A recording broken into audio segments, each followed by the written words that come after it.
யாரும் வந்து கட்டுப்படுத்தக்கூடாது. எனக்கான நிலைகள் எனக்கு ரொம்ப முக்கியம்னு எதிர்பார்ப்பாங்க. அது அந்த எனக்கான நிலைகளை நீ கட்டுப்படுத்தின அப்படின்னா அந்த நிலையை வந்து பிரச்சனையாக்குறதும் இவங்க தான். ஸோ இதனால தான் உங்களுக்கு வந்து குடும்ப வாழ்க்கை நிறைய பேருக்கு வந்து பிரச்சனை வர்றதுக்கான காரணம். தவறான பெயர்களில் போகிறது, அஃபேர்ஸ் போகிறது, பஞ்சாயத்து அனுபவிக்கிறது. நிறைய பேருக்கு பார்த்தீங்கன்னா 2ஆம் திருமணத்துக்குலாம் கொண்டு போய் விட்டுரும். முதல் வாழ்க்கை எதிர்பார்த்த மாதிரியான வாழ்க்கை இல்லைங்க. நான் ரொம்ப சந்தேகப்படுறோம். எனக்கு வந்து வாழ்க்கையை பிடிக்கல. நான் லவ் பண்ணாங்க, என்னை நம்ப வச்சு கழுத்தறுத்து ஏமாற்றி விட்டான். நிறைய பேருக்கு இந்த நிலைகள் உண்டு. கும்பத்தில் பிறந்தவங்களுக்கு எனக்கு சொல்ல முடியாது, வெளியில் சொல்ல முடியாத அளவுக்கு மனசுக்குள்ள அவ்வளோ வருத்தங்களையும் காயங்களையும் அனுபவிச்சுட்டு ஒவ்வொரு நாளும் ஒரு யுகமாக போயிட்டு இருக்கு. புலம்பாத கும்பராசி பெண் பிள்ளைகள் கிடையாது. பார்க்க ரொம்ப சிம்பிளாக இருப்பாங்க.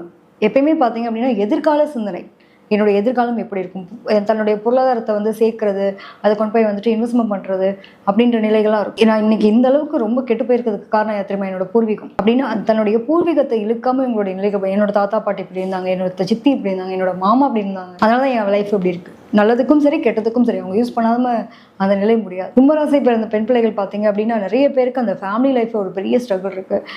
நான் கணிக்க முடியாத கடிதம்னு சொல்லியிருக்கேன். அப்போ பார்த்தீங்கன்னா இவங்களுடைய மனசை இவங்களாலேயே வந்து புரிஞ்சுக்க முடியாது. சில நேரங்களில்